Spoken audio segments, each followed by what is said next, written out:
regulated militia being necessary to the security of a free state.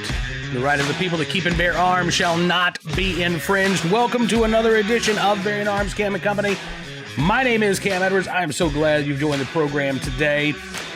You know, as much as I want to talk about the Kyle Rittenhouse trial, I'm afraid that by the time this gets posted, anything I might say is going to be out of date. So I will tell you that coming up on Tuesday, we are going to be talking about the Rittenhouse trial. I wish that I could get this video uploaded a little bit faster than what it takes, because I'm always afraid in breaking news situations like what we've got going on with the Rittenhouse trial, closing arguments, the jury getting it, that by the time I get this video up where you can watch it, anything I say is already going to be contradicted, or you'll already know that. So anyway, we'll talk about the Rittenhouse trial tomorrow, because we may very well have a verdict in this case by the time we record tomorrow's program. Today, on the other hand, we're going to be talking about what's going on in the Lone Star State of Texas, where Beto O'Rourke has made it official. He's running for governor. This is how the Texas Tribune covered it, by the way. Ends months of speculation and gives Democrats a formidable campaigner at the top of the ticket. Someone who transformed Texas politics with his blockbuster campaign against U.S. Senator Ted Cruz in 2018. Remind me again, how did that campaign work out for Beto? He lost, right? Yeah. And then in 2020, he decided to run for president, and he lost. And now he's running for governor. Is Beto O'Rourke really a formidable candidate, or is Robert Francis Beto O'Rourke more like the Harold Stassen of Texas politics? If you don't know who Harold Stassen is, by the way, Wikipedia, Google him, see what you find. Anyway, listen, I think, and I've said this before, I don't know what Matthew McConaughey was going to do, but Matthew McConaughey was going to be a much more formidable candidate than Robert Francis Beto O'Rourke will be, I suspect, anyway. Texas Tribune says that the former El Paso congressman said he was running for governor to improve public schools, healthcare, and jobs in Texas, but he also took sharp aim at Greg Abbott's record, citing new laws he backed this year that ban most abortions in Texas, tightening voting rules, and allow permitless carry of handguns. Also criticized Abbott over the February power grid failure that left most of the state without electricity and sub-freezing temperatures, and his response to the coronavirus pandemic that has recently been focused on fighting vaccine and mask mandates. And you know, Governor Greg Abbott's popularity has taken a hit in the state of Texas. But when you compare Greg Abbott to Beto O'Rourke, I gotta say, I think most Texans are gonna say, all right, well, these are my two choices. Then, yeah, I'm siding with Abbott as opposed to Wrong Way O'Rourke, which is what Greg Abbott has been labeling Robert Francis Beto O'Rourke, seizing on multiple positions he's taken since last running statewide. And at the top of the list, reports the Texas Tribune, is O'Rourke's proposal to require buybacks.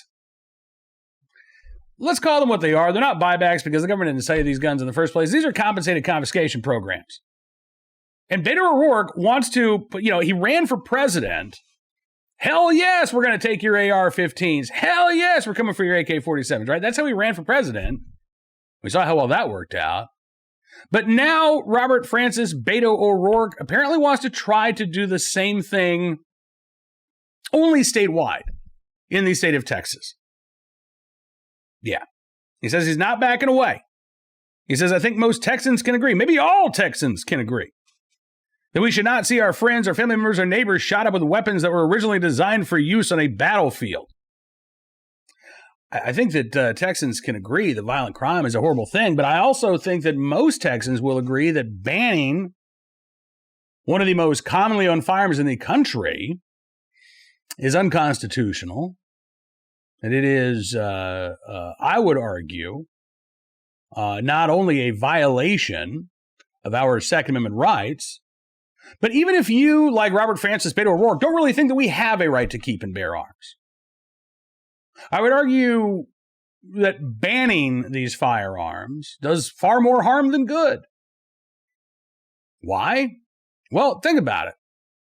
The FBI says that each and every year, more people are murdered with fists and feet than with a rifle of any kind. So this is honestly about reducing violent crime. It's not going to have any different. I mean, it's not going to have any impact. Right? You might as well try to ban people making a fist. You'd be more successful. So instead, what are you going to do? You're going to criminalize the exercise of a civil right. You're going to tell people, hey, if you continue to possess this gun that you legally purchased and lawfully own, Well, now you're going to be a felon. Now you're going to go to prison because you didn't turn your gun over when we told you to. How many people in the state of Texas do you think are going to disregard that edict if Robert Francis Beto O'Rourke is ever in a position to issue one? I'm guessing there are going to be a lot of gun owners in Texas whose response will be come and take it. And then what do you do? What do you do? So again, what problem are we trying to solve here? Trying to solve the problem of individuals committing wanton acts of violence against innocents, right? And it's a very small number of individuals who are engaging in this type of behavior. But rather than focus on those individuals, rather than try to identify them before they commit these evil acts, maybe try to get them help, at least, try to get them some attention from mental health professionals or law enforcement, whichever is more appropriate. Robert Francis Beto O'Rourke's argument is no.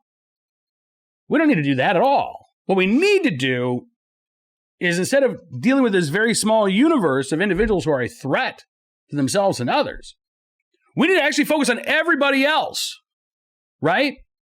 Because if we can ban their guns, we can ban their magazines, we can regulate their right to keep their arms and confine it to such a small space, then maybe this small number of people over here aren't going to commit violent crimes. That's not how it works. These are individuals who don't mind taking it. They're not only do they not mind taking human life, that is their intent. That is their goal. And they're going to be stopped because Beto says, well, you can't own that gun. No, they're not. And it's absolutely absurd to argue otherwise. You want to save lives? You don't do it by banning guns. You want to save lives? You don't do it by restricting people's right of self-defense. You want to save lives? You focus on those few individuals who are interested in taking innocent human life. There's a way to do it. Beto's just not interested. So, Robert Francis Beto O'Rourke believes that he can be the next governor of Texas by running on a gun ban platform. How do you think that's going to work out? We've got a little bit of an indication here. Texas Tribune notes, while Governor Greg Abbott's approval rating has sunk to its lowest level since he became governor back in 2014, O'Rourke starts as an underdog. The latest University of Texas Tribune poll found Robert Francis Beto O'Rourke trailing Abbott by 9 points. And asked how he would approach this campaign compared to his 2018 win, O'Rourke said to be taking his cues from Texans. Yeah. If Robert Francis Beto O'Rourke were really interested in doing that, he wouldn't be running on a gun ban. So he's not interested in listening to the people of Texas unless they're the ones parroting back his anti-Second Amendment attitudes. It's going to be a fun race to cover. And again, I suspect that while in an ordinary year, Governor Greg Abbott might be into some trouble. He's been governor since 2014. Maybe there are folks who are ready for a change. They're not necessarily rock hard liberals, but he's been there for a while. I'm ready to give somebody else another shot. I think the fact that the Democrats are likely to nominate Robert Francis Beto O'Rourke, I think when the choice is between those two candidates, even some folks who may be ready for a change in the Lone Star State are going to side with Greg Abbott instead of the guy who wants to take their guns or throw them in prison if they keep them. But we'll be following very closely the Texas Democratic primary. Will Matthew McConaughey jump into the race? Kind of doubt it. But I'd love to see it. I'd love to see a bruising primary fight between Robert Francis Beto O'Rourke and Matthew McConaughey, both of whom, by the way, are opposed to your right to own modern sporting rifles. Doesn't matter if we're talking about O'Rourke or McConaughey. Neither of them believe that you have a right to own the most commonly sold rifle in America today. All right, turning our attention now to today's Armed Citizen story, our good deed of the day, and our recidivist report. We'll start there with a story out of Utah, where a murder suspect has been arrested in the shooting at a wedding in Midvale, Utah, outside of Salt Lake City. And as it turns out, this guy known to police, 19-year-old Guillermo Herrera, Booked on Saturday on suspicion of first-degree murder, 3 counts of aggravated assault, as well as a firearm transaction offense, obstruction of justice, and riot, all felony offenses. According to Fox 13, Mr. Herrera, already on the radar of law enforcement, he was on probation at the time of this shooting. He's awaiting sentencing for a 2020 shooting that left a victim paralyzed, according to court documents. So this guy's been convicted of a shooting last year that left a victim paralyzed, but for some reason, he was out on bond while he was awaiting sentencing. I don't understand that. You know he's going to prison. He shot somebody, paralyzed them.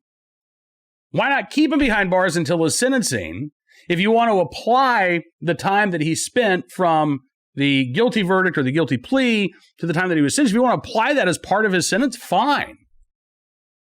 But releasing somebody who's been convicted of a shooting until they're sentenced for that crime? That's absurd. And unfortunately, it sounds like it led to the loss of an innocent human life there in Utah.